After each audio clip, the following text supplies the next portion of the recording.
The Tau, Guardians of the Greater Good. This is a young race that takes advantage of technologically advanced weapons from pulse rifles through to drones as well as battle suits. And today we're going to be tackling how to paint up a model which we can then replicate on a larger scale for things like an army or a combat patrol. So let's not waste any more time. What we want to do is jump in and start off with a relatively heavy zenithal undercoat. First things first, let's tackle the black elements, and here we're going to be grabbing a pot of black contrast. On this model we're going to be looking at things like the boots and the undersuit for the black elements, but we can also take the time to come round and catch any of the areas we plan to paint metallic later on. Once this black base coat has dried, we can then follow up all of the black areas with an edge highlight of a light skin tone. We can use this to catch all of the raised edges as well as any of the upper facing surfaces on the model. Once that is dry, we can then apply one or two thinned coats of a black wash, which will help to bring all of those colours together. For characters and anything that we want to put a little bit more detail in, we can repeat these steps a couple of times. What this will do is help to get a smoother transition from the darker blacks to this lighter skin tone, giving us a little bit more pop on our characters. But once we've done that, the blacks are done and we can move on to some other areas like the trousers. And for this, we're going to be using a black contrast mixed with a brown contrast.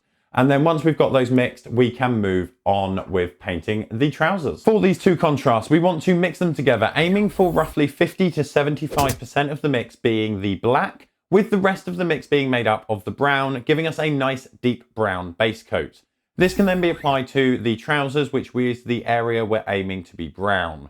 Once this has dried, we can then take the brown contrast that we used in the mix and add in some light flesh. Here we're aiming for around 25% of the mix to be this light flesh, and we can use this mix to highlight all of the main upper facing surfaces of the trousers, as well as all of the sharp edges. This will leave us that black-brown base coat mix in the recesses.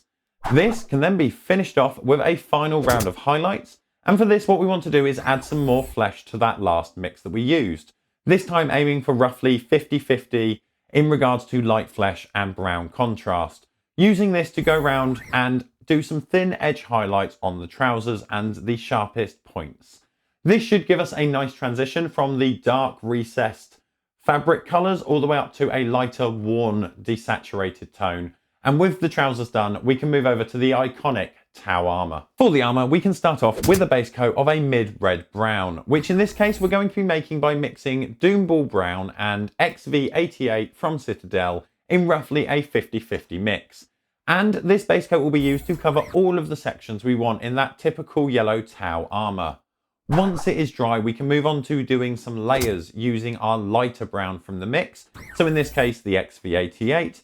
And we're going to use this colour to pick out all of the main panels of the armour, as well as all of the upper facing areas, which will mean most of the panels are covered with this lighter colour, leaving the base coat mostly in just the recesses. Next, we're going to want to do some relatively broad highlights, and we're going to be adding some light flesh tone to the light brown mid-tone that we've used so far, and use this to go around and do some highlights. The mix we're aiming for is roughly 50-50, and once we have that, we can go around and do some general edge highlights, catching all of the edges across all of the armour on the whole model. Once we have completed that, we can come in and do some final edge highlighting using pure light flesh. This round of highlights will mainly be targeting the very sharpest edges and points, as well as those areas that will reflect the most light. And at this stage, you may feel that the armour is a little bit desaturated for your liking. But not to fear, we can take out a yellow and start to glaze this across all of the armour, and this will help to shift that armour back into the more saturated tone, similar to what we expect from a Tau force. In a similar vein, we now have the drones on the models, and for this we're going to be painting them in a red armoured scheme, which conveniently could be used for things like stealth suits, as well as just a different coloured army if you didn't want to use yellow. So for this we will be using a base coat of Doomball Brown, and here we want to go around and apply a clean coat to all of the armour and all of the areas we want in this red tone, doing a couple of layers if needed to get a nice clean base coat. With this done, we can then come in and highlight using a mix of the base coat brown that we've just used, as well as some light flesh tone, catching all of the edges and areas of the armour that would get hit by the most light. As I'm sure you're expecting at this point, we are going to do some final edge highlights, catching all of the sharpest bits with a straight light flesh before tying it all together using a crimson wash. With that done, that leaves us with some metals to move on to, and at this stage hopefully we've already base coated the metals when we did the other blacks. However, if we haven't, we can go in and touch that up now before grabbing our favourite mid silver and then jumping in to painting the metallics. Taking our chosen silver, we can go round to all of the areas that we've base coated black, and we want to do a nice simple scratchy edge highlight. This will give us a slightly worn black metallic look, which once the silver is completely dry, we can go round and apply a simple black wash. This will finish off the areas nicely, tying them all together and not detracting too much from the rest of the model while still having that metallic feel. This is one of those areas that we could push slightly further for characters. We would be able to go in and do additional silver highlights if we wanted to. The other thing that is mainly left, the biggest part of the model and potentially on your models left to do, is the skin on the towel. And for this, we're going to be doing a little bit of back and forth, but overall it's not too complex, so let's jump in. To start off with the skin, we are going to be using a base coat of a very pale desaturated blue, and we want to try and get a complete coat over all of the skin. In this case, it's easier because we are working from a white zenithal base coat. However, if you've chosen to work from a black undercoat, this may require a few more coats in order to get a nice base coat. However, once the base coat is down, we can go around and grab some light flesh, mixing this into the blue we've used as a base coat at roughly a 50-50 ratio, and go around using this to highlight all of the prominent features of the skin. So, for example, here on the face, we're going for the bold head, the eyebrows, the cheeks, things like that. Once this layer is dry, we can go and give the skin a nice dark blue wash. What this will do is darken the work that we've done so far, as well as picking out all of those nice sculpted details and all of the recesses on the model.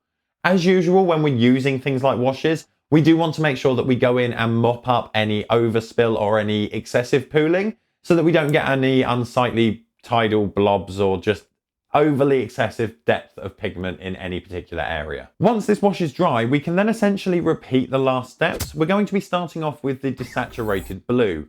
However, last time we gave an entire base coat, and this time we just want to follow the highlights, catching the most prominent areas and using the last round of highlights we did as a guide at this point.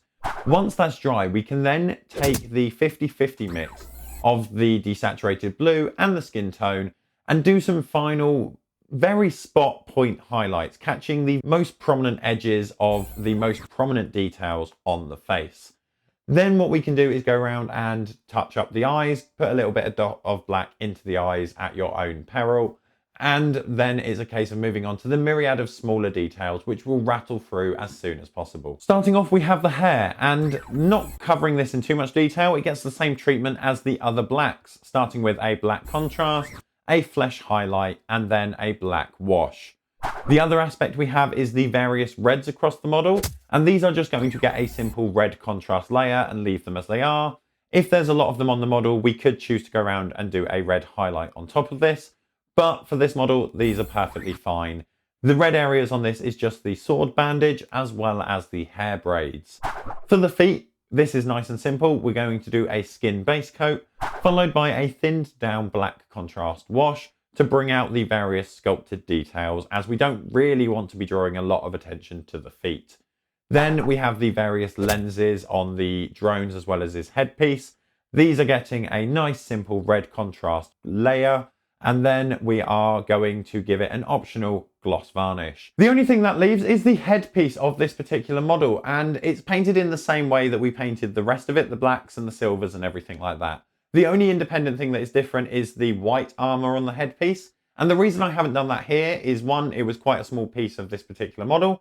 And two, I'm tempted to do a larger, more in-depth video into white armor or white towel, things like that. So if you'd rather see that, do let me know down in the comments below and I can look at arranging a video on that topic. But otherwise, besides that, the model is essentially done. He's ready for the tabletop. This is a scheme that we can replicate on a larger scale, while also being able to push our characters that little bit further. We just need a base, which this one has got a nice base, stick it on it, and then we can go out to war. If you're interested in basing for your Tau army, you might want to check out this playlist. Alternatively, if you want to see how I paint other models, check out this playlist. Otherwise, remember to subscribe so that we can see you next time.